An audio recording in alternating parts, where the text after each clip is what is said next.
Un AVC, on ne sait pas ce que c'est. Les symptômes, on ne les connaît pas. J'aurais su, je serais venu beaucoup plus tôt à l'hôpital.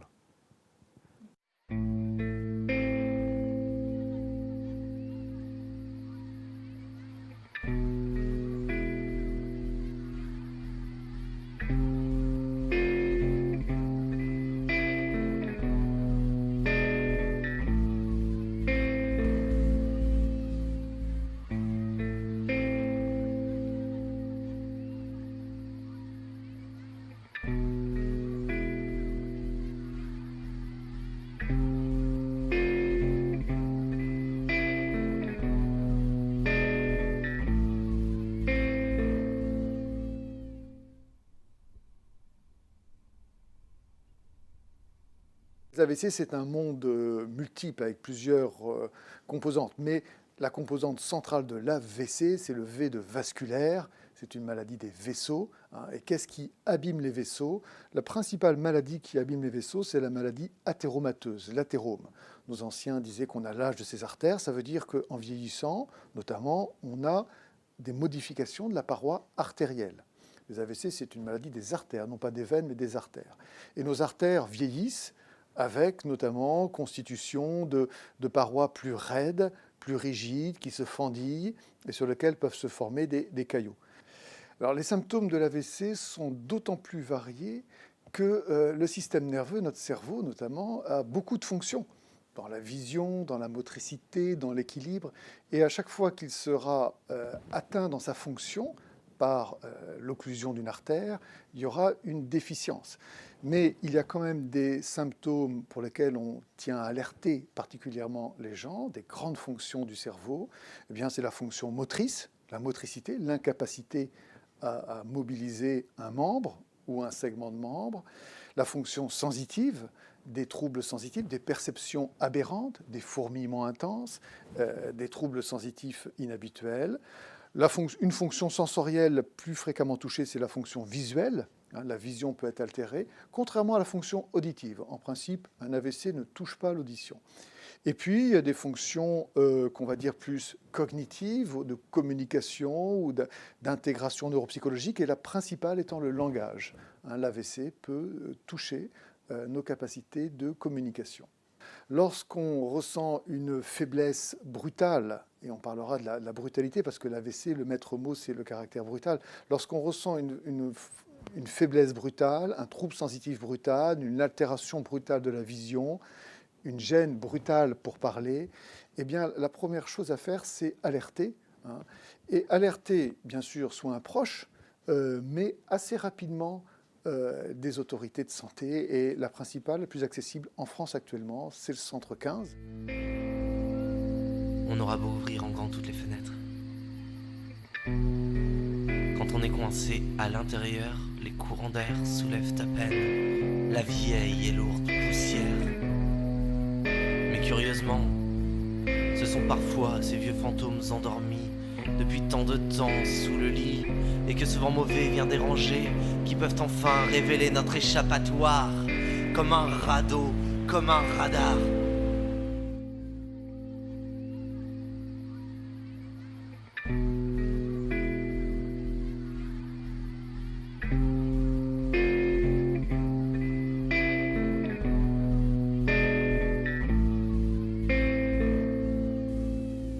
Ça a commencé, je donnais le biberon à mon fils, et impossible de tenir le biberon de la main gauche.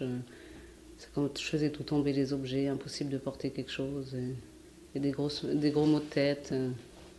Donc mon mari, à l'époque, m'a amené à l'hôpital. Ils ont fait les tests de sensibilité et j'ai rien senti. Je sentais rien, ils me piquaient, rien du tout. Donc là, c'était le médecin de garde, donc il m'a envoyé aux urgences directement. Et dans la nuit, c'était la jambe, pareil, je ne pouvais plus marcher. Donc j'ai descendu mon chien le matin, ça allait pas bien pour descendre. Quand je suis remonté, ça allait encore moins bien. Quand j'ai voulu lui parler, je n'arrivais pas à lui parler. Je voyais que j'avais l'impression d'avoir bu. Les premiers symptômes, ça durait, en fait, ça date de quelques mois. J'avais du mal à me servir de ma main gauche et pour moi, je mettais ça compte dans du travail.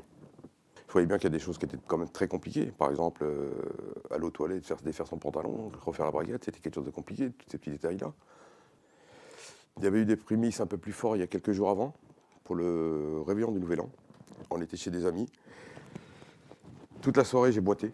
Mais enfin, je m'en suis pas rendu compte, ça après qu'on me l'a dit que j'avais boité et que je parlais comme si vraiment j'avais bu. Mais vraiment beaucoup bu, et alors que j'avais pas touché une goutte d'alcool ce soir-là. Et là, j'ai mis ça aussi sur compte de la fatigue. Il ne faut pas négliger un trouble visuel, un trouble moteur, un trouble sensitif. Et trop souvent, on voit des patients dire cette réflexion qui peut sembler de bon sens, je vais attendre un petit peu, je vais me coucher, je vais dormir, on verra si cela persiste demain. Ça, c'est vraiment ce qu'il ne faut pas faire.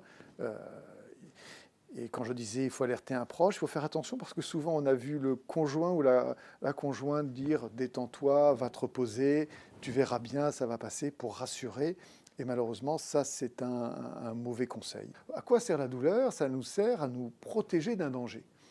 Si je mets ma main sur la plaque chauffante, je vais la retirer car j'aurai de la douleur. Le problème dans l'AVC, c'est qu'il n'y a pratiquement jamais de douleur. Il y a un déficit neurologique dont on a parlé tout à l'heure.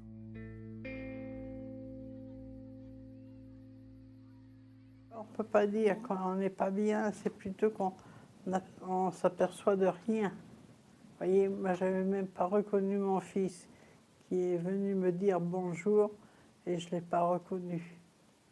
Donc ça se fait vraiment dans la douceur. C'est les médecins en faisant un IRM qui m'ont dit que j'avais fait plusieurs AVC.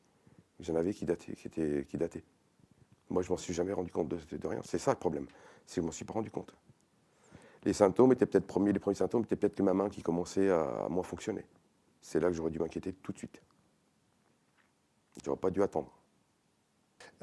Et ce déficit, il peut, comme il n'y a pas de douleur, être un petit peu tu ou laissé un petit peu de côté. On se donne une phase d'observation. Et vraiment, le maître mot, c'est que non, si j'ai une faiblesse brutale qui s'installe, si j'ai un trouble aigu de la sensibilité, il faut que je demande l'avis d'un médecin. En pratique, c'est un médecin du SAMU, c'est le centre 15. Bon, c'est le message essentiel, c'est le message d'alerte pour permettre de repérer, de prendre en charge rapidement des AVC, et puis aussi de prendre en charge des AIT, accidents ischémiques transitoires, c'est-à-dire des épisodes qui seraient brefs, résolutifs spontanément, mais qui peuvent annoncer la constitution d'un véritable AVC secondairement.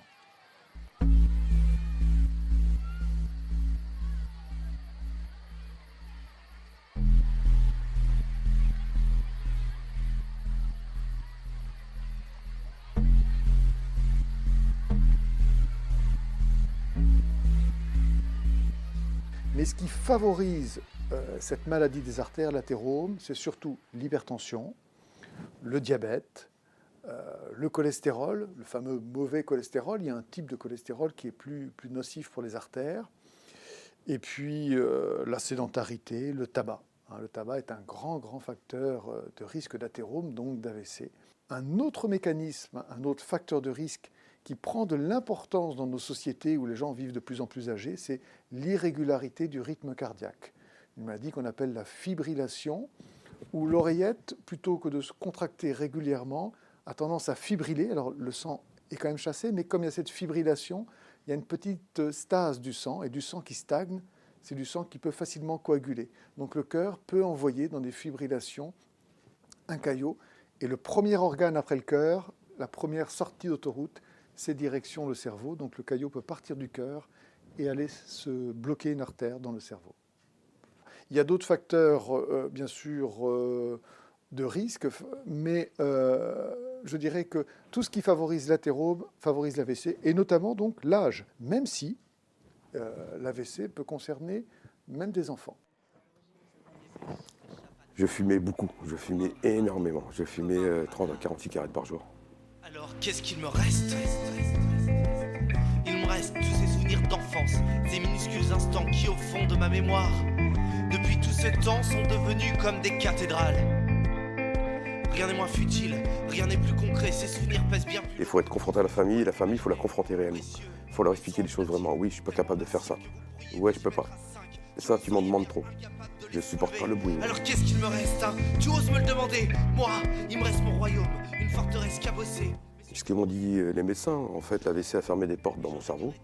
Maintenant, il faut rouvrir d'autres portes autrement. C'est un très bel exemple de vraiment, mais c'est la réalité pure. Vraiment.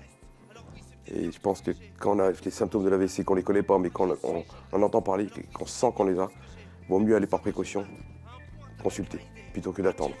Mais vas-y, je t'attends, viens le chercher.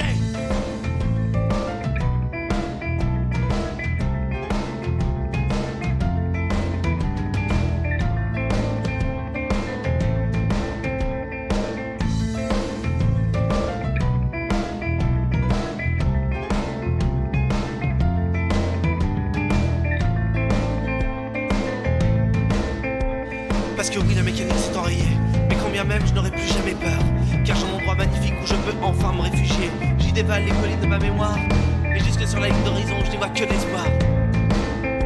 J'y cours nu et en pleine lumière, alors pour ce trône qui n'a plus que 3 pieds, pour cette forteresse cabossée, je continuerai jusqu'au bout, pour ces souvenirs d'enfance, et pour l'amour qu'on m'a porté.